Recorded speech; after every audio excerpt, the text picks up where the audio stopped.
குருவே துணை. திருச்செந்தூர் முருகனுக்கு அரோகரா. ஸ்ரீ ஆண்டாள் திருவடிக்கு சரணம். நம சிவாய நம. சிவாய நம. அனைவருக்கும் வணக்கம். நம்ம இப்போ ஒரு தொழில் பண்ணுறோம். இந்த தொழிலில் எப்படி நான் முன்னேறுவது அப்படிங்கிற ஒரு விஷயத்தை நம்ம யோசிக்கிறோம். அப்போ ஒரு தொழிலை செய்யும்போது புதுமையாக ஒருத்தர் செய்கிறார் அப்படின்னா நீங்கள் பாருங்கள், உங்களுக்கே புரியும். அந்த புது தொழில் செய்யும்போது அவர்களுக்கு எதுவுமே புரியாது. அப்போ எதுவுமே புரியலையும் போது ஒன்று போகுது, ஒன்று வருது, ஒன்று பண்ணுறோம், பிடிக்கிறோம் அப்படிங்கும்போது வியாபாரமும் ஆகும். அப்போ எல்லாமே கரெக்டாக போகிற மாதிரி நமக்கு தெரியும். ஆனால் நம்ம எவ்வளோ போடுறோம், என்ன எடுக்கிறோம், எவ்வளோ எடுக்கிறோம், இது எதுவுமே புரியாது. ஆனால் ஒரு குறிப்பிட்ட டைமுக்கு மேலே ஏதாவது ஒரு இடத்துல பணம் பற்றாக்குறை ஏற்படும் பொழுது அவங்க மனசால் பாதிக்கப்படுவாங்க. அந்த மனசில் பாதிக்கப்பட்டு இவ்வளோ ஆயிடுச்சா, நம்ம எப்படி வெளியே வர்றது அப்படின்னு தெரியாமல் ஒரு புதிர்க்குள்ளே உள்ளே போயிடுவாங்க. அப்போ தாங்க அவங்களுக்கு தொழில் நஷ்டீடு ஆகிறதுக்கு காரணம். தொழில் நஷ்டீடு ஆகிறதுக்கு மெயின் காரணமே மனம் குன்றி போவது தான். அப்போ மனம் குன்றி போகாமல் இருந்தால் அந்த தொழிலை வளர்த்தலாம். இப்போ அந்த தொழிலை விட்டுட்டு அடுத்து இன்னொரு தொழில் போவாங்க. இப்படியே மாற்றி மாற்றி மாற்றி தொழில் பண்ணி அவங்க இழப்பையே ஏற்பட்டுருப்பாங்க. ஒருத்தர் என்ன செய்வார், பரவாயில்ல நஷ்டமே ஆனாலும் பரவாயில்ல, இந்த தொழிலை எப்படியாவது மேலே கொண்டு வரணும் அப்படின்னு சொல்லி அதுக்குண்டான ஒரு யுத்தியை யோசிப்பாங்க. அப்போ இந்த யுத்தின்னு சொல்கிறது ஒரு நாணம் அப்படின்னு சொல்கிறது. அப்போ அந்த நாணத்தினால அவங்களுக்கு ஒரு இந்த தொழிலை எப்படியெல்லாம் ரன் பண்ணால் கொண்டு வர முடியும் அப்படிங்கிற ஒரு நாண தத்துவத்தை கண்டுபிடிச்சி அவங்க பண்ணும்பொழுது தான் அந்த தொழில் மிகப்பெரிய தொழிலாக மாறும். அப்போ நமக்குள்ள ஒரு நாணமும் ஒரு கற்பனையும் இருக்கணும் அல்லவா. அப்போ அந்த கற்பனையும் நாணமும் வேணும் அப்படின்னு சொல்லும்போது இது எங்கிருந்து வருது, அப்போ நம்ம யார், நமக்குள்ளே என்ன நடக்குது, அப்போ நம்ம என்ன பண்ணுறோம், அப்போ என்னெல்லாம் சாதிக்கிறோம், என்னெல்லாம் சாதிக்க முடியாது போகுது, அப்போ இதில் என்னெல்லாம் வருது இடையூறு, அப்போ தொழிலில் என்ன மாதிரி பிரச்சனைகள் நம்ம சந்திக்குது, அப்போ எங்கே இழப்பாகுது, எங்கே லாபம் வருது, எதில் நஷ்டமாகுது, நல்லா புரிஞ்சுங்க. இதெல்லாம் கண்டுபிடிச்சி இதை எப்படிலாம் மெயின்டைன் பண்ணணும், இதை எப்படி மெயின்டைன் பண்ணால் கரெக்டாக கொண்டு வர முடியும் அப்படின்னு எல்லாமே பண்ணினாலும் கூட எனக்கு நஷ்டமாகுன்னு சொல்லுவோம். ஏன்? உங்களுக்குள்ளே எட்டாத ஒரு நாணம் ஒன்று இருக்குது. ஏன்னா நீங்கள் உங்களுக்குள்ள நாணத்தை ஒதுக்கி வச்சு நீங்கள் பண்ணுறல மேட்ச் ஆகிட்டா ஜெயிச்சிருங்க. அது மேட்ச் ஆகாத போது நீங்கள் மேலும் மேலும் இழப்பை ஏற்படுத்திக்கிங்க.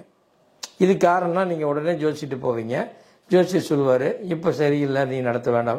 அதனாலேயே மன பாதிப்பு இன்னும் கொஞ்சம் அதிகமாயிரும். இப்படி ஒவ்வொரு விஷயத்தையும் நீங்கள் புரிஞ்சுக்கிட்டு தான் தப்பு பண்ணுறீங்க. பிரபஞ்சம் எல்லாருக்கும் கொடுத்துட்டு தான் இருக்குது. பிரபஞ்சத்தினால நம்ம நல்லா வாழ்கிறோம். அதுக்கு எல்லா தகுதியும் நம்மக்கிட்ட இருக்குது. அதை எப்படி எடுத்துக்கிறங்கிற ஒரு பக்குவம். பிரபஞ்சம் வேறு ஒன்றும் கொடுக்கலைங்க, உங்களுக்கு தேவையான நாணத்தை கொடுக்குது. இந்த நாணம் ஒன்று உங்ககிட்ட வந்துட்டால் நவகிரகங்களாகட்டும் மற்ற எதுவாக இருக்கட்டும் எல்லாமே உங்ககிட்ட அடங்கிடும். இந்த பஞ்சபூத தத்துவங்களோட நீங்கள் சேரும் பொழுது மிகப்பெரிய மாற்றத்தை அடைய முடியும். இறைவனோடு இணைஞ்சிக்க முடியும். அப்போ இறைவனும் நீங்களும் ஒன்றா கலந்துருக்கும் பொழுது ஒரு நாணம் உருவாகும். அந்த நாணத்து மூலமாகத்தான் நீங்கள் மிகப்பெரிய மாற்றத்தை அடைய முடியும். அப்போ இதெல்லாம் வேணும், நான் இதையெல்லாம் செய்யணும், இது எப்படி செய்கிறது, நான் எப்படி இப்போ ஒன்றும் இல்லை.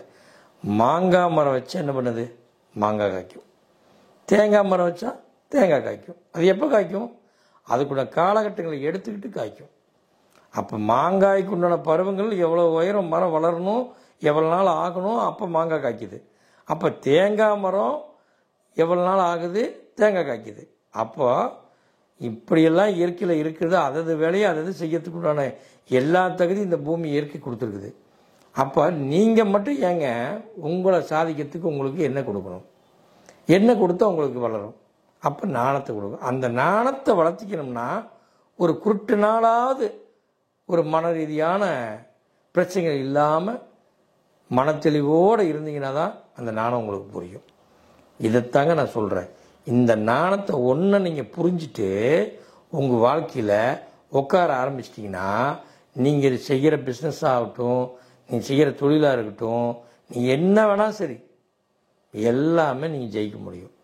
அப்போ ஜெயிக்கணுங்கிற ஒரு நோக்கமும் உங்கள் வாழ்க்கையில் உச்சக்கட்டத்துக்கு நீங்கள் வளரணுங்கிற ஒரு நோக்கம் இருந்தால் உங்ககிட்ட ஒரு வைராக்கியம் வேணும்.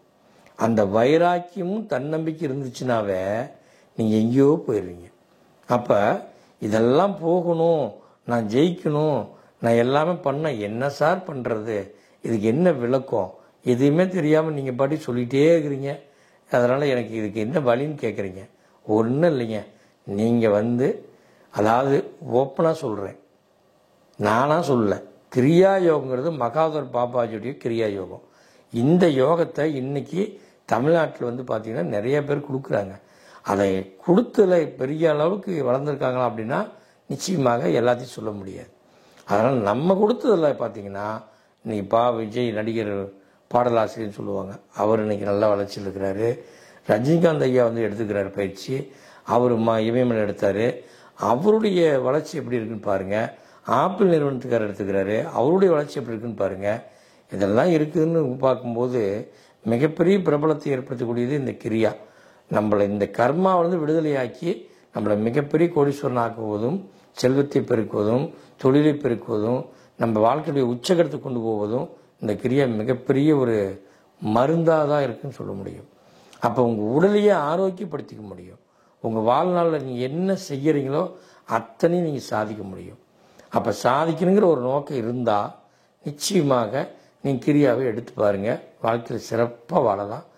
ஸ்ரீ கந்தகுரு பவுண்டேஷன் நடத்தும் மகா அவதார் பாபாஜியின் கிரியா யோகம் பயிற்சி வருகின்ற செப்டம்பர் 7 அன்று மதுரையிலும், செப்டம்பர் 14 அன்று சென்னையிலும் நடைபெறுகிறது.